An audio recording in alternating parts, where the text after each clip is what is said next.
My name is Doug Gores. I'm married to Carolyn, and we're standing on our beautiful property in Whitefish, Montana.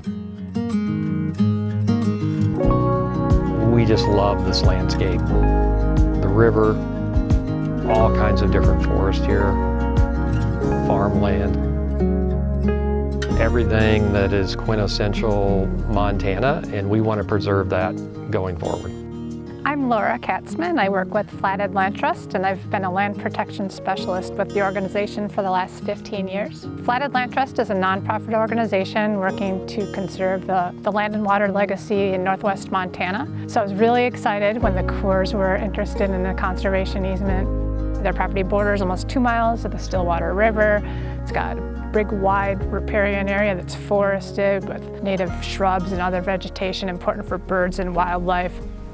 The Heart of the Rockies Keep It Connected program is really valuable in increasing the pace of conservation for Flathead Land Trust. I'm Jim Williams with the Heart of the Rockies initiative. I am the partnerships manager and wildlife biologist for the team. Our Keep It Connected program works to connect donors to individual land trusts to help them complete projects that represent important wildlife connectivity. We work in the transboundary Rocky Mountains, which from a biodiversity perspective for large mammals is the last best place.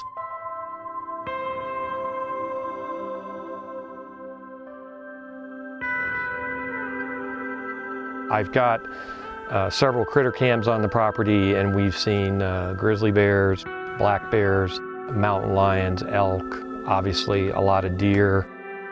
We actually had grizzly bears that were radio collared move right through this property for any species, deer, elk, moose, mountain lion, grizzly bear, even wolverine, as they move between the Glacier National Park, Bob Marshall Wilderness, and the Selkirk Cabinet Yaak Wilderness, the Idaho borderlands.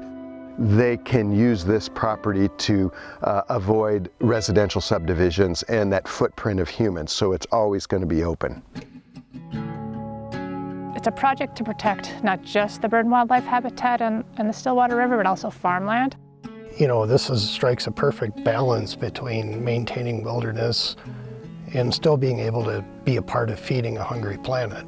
One of the things that we really like about this land here is we know we have a long-term commitment to leasing it, as opposed to other land that you don't know if you have it from year to year because it might get developed. We've been in the valley for 20 years now, and we've seen an incredible amount of wildlife habitat and agricultural land just disappear. If a landowner is interested in conserving their land, first thing we do is go out to their property, do a site visit.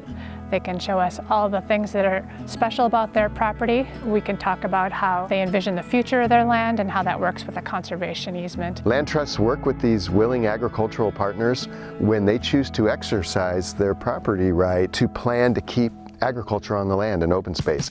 You still own the land. You don't give up your property rights, but the key is the certainty of having it preserved forever. These projects will exist long after most of us leave this beautiful planet. So it's a permanent, durable form of conservation. They don't make any more land, and so we best take care of what we have